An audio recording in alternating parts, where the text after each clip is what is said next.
দেখো কতটা সহজে ভেঙে যাচ্ছে আর নরম হয়েছে কতটা।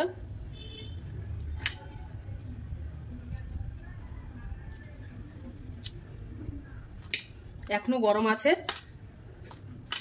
দেখো ভেঙে গুঁড়ি হয়ে যাচ্ছে। ঠান্ডা হয়ে গেলে আরো শক্ত হয়ে যাবে। দেখো কতটা সুন্দর হয়েছে, নরম খাস্তা মুচমুচে হয়েছে। হ্যালো বন্ধুরা, তো আমি আজকে আবার অন্যদিনের মতো নতুন একটা রেসিপি নিয়ে এসেছি। আজকের রেসিপি হচ্ছে বিস্কুট। তো চলো আমি এই রেসিপিটা কিভাবে বানাই তোমরা শেষ পর্যন্ত ভিডিওটা স্কিপ না করে দেখতে থাকো। তো চলো রেসিপিটা শুরু করি। প্রথমে আমি একটা গামলা বাটি নিয়ে নেব, আর এই রেসিপিটা বানানোর জন্য আমার একটা ডিম লাগবে। তো দেখো আমি একটা ডিম নিয়ে নিয়েছি, ডিমটা ফেটিয়ে আমি গামলার মধ্যে দিয়ে দেব।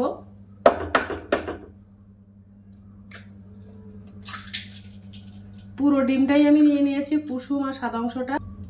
এই বিস্কুটটা বানাতে আমার চিনি লাগবে। তো দেখো আমি 100 গ্রাম চিনি গুঁড়ো করে নিয়েছি। তো চিনিটা আমি ডিমের মধ্যে দিয়ে দেব।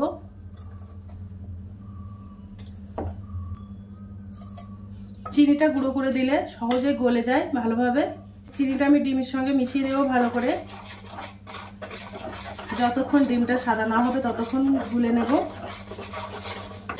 ভালো করে ডিমের সঙ্গে ফেটিয়ে নেব। ডিমটা দেখো সাদা হয়ে গেছে।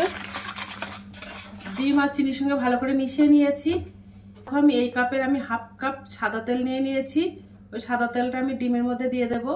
এবার আমি ওর মধ্যে হাফ কাপ সাদা তেল দিয়ে দেব, দিয়ে একটু মিশিয়ে নেব। এই বিস্কুটটা বানাতে আমার ময়দা লাগবে। তো দেখো এই বাটির আমি 1 বাটি ময়দা নিয়ে নিয়েছি। তোমাদের মধ্যে 200 গ্রাম ময়দা আছে, তোমরা চাইলে আটা দিয়েও বানাতে পারো বিস্কুটটা।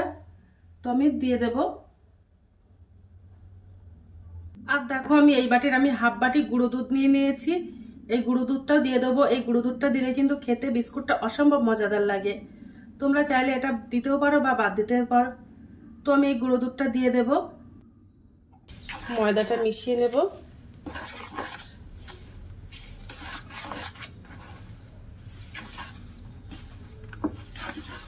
ওর মধ্যে একটু এলাচ গুঁড়ো দিয়ে দেবো। এলাচ গুঁড়োটা দিলে যে ডিমের একটা গন্ধ থাকে সেই গন্ধটা লাগবে না।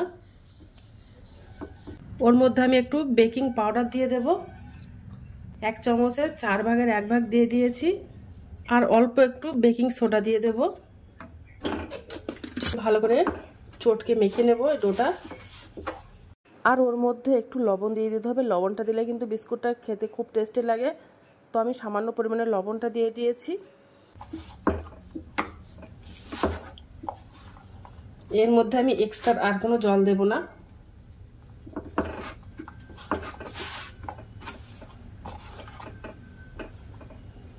ডোটা চটকে মেখে নিয়েছি। তো দেখো ডোটা বানিয়ে নিয়েছি। এবার আমি বিস্কুটগুলো সব বানিয়ে নেব। এর থেকে দেখো আমি একটা ছোট্ট করে একটা লেচি মতো কেটে নিয়েছি।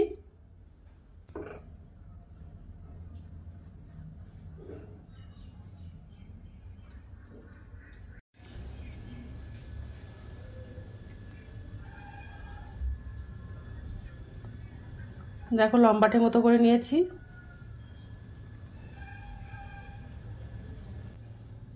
দেখো কেমন সাইজে বানিয়ে নিয়েছি। এই বিস্কুটের ডিজাইনটা বানাতে আমার একটা ছুরি লাগবে। তো দেখো আমি একটা ছুরি নিয়ে নিয়েছি। এই ছুরি দিয়ে কিন্তু আমি বিস্কুটগুলো সব ডিজাইন বানাবো। তোমরা চাইলে যে কোনো ডিজাইনের বানাতে পারো। ছুরিটা দিয়ে এবার ডিজাইন বানিয়ে নেব ছুরির উল্টো পেট দিয়ে।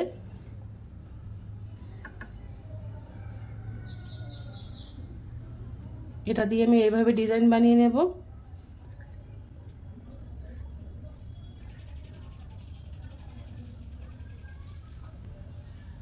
এবার আমি এর মধ্যে দিয়ে আবার একটু ডিজাইন বানিয়ে নেব।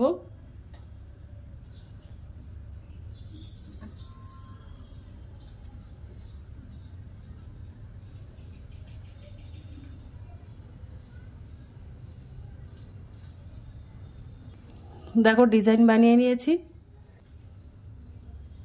আমি একটা প্লেটের উপর রেখে দিয়েছি। দেখো এই ডিজাইনটা বানিয়ে নিয়েছি, কত সুন্দর লাগছে দেখতে। আমি এই দুটো বানিয়ে নিয়েছি, বাদ বাকি বিস্কুটগুলো সব আমি এভাবে বানিয়ে নেব। মানে আমি একটা কড়াই বসিয়ে দিয়েছি। এবার আমি ওর মধ্যে সাদা তেল দিয়ে দেব।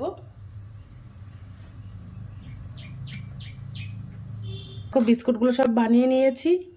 এবার আমি বিস্কুটটা দিয়ে দেব। উনানের জালটা একটু লো করে দিয়েছি।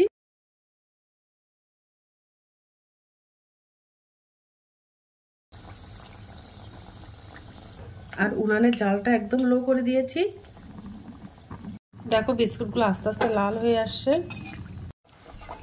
তো দেখো বিস্কুটগুলো সব ভাজা হয়ে গেছে, এবার আমি তুলে নেব। দেখো কতটা সুন্দর হয়েছে।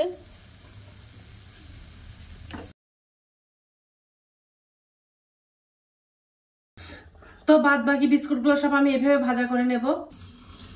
তো দেখো আমার বিস্কুটগুলো সব বানানো হয়ে গেছে, কত সুন্দর লাগছে দেখতে এই বিস্কুটগুলো। এই বিস্কুটগুলো দেখতে যেমন সুন্দর, খেতেও কিন্তু অসাধারণ লাগে। চায়ের সঙ্গে বা এমনি শুধু খেলেও কিন্তু খুব ভালো লাগে। তোমরা একবার হলে এই রেসিপিটা ট্রাই করতে পারো। আর ভিডিওটা ভালো লেগে থাকলে আমার চ্যানেলে একটা লাইক, কমেন্ট, শেয়ার এবং সাবস্ক্রাইব করে দেবে। তো আজকের দিনের মতো ভিডিওটা এখানে শেষ করছি। আগামী দিন আবার একটা নতুন ভিডিও চলে আসবো। তো টাটা, বাই বাই, সবাই ভালো থাকবে, সুস্থ থাকবে।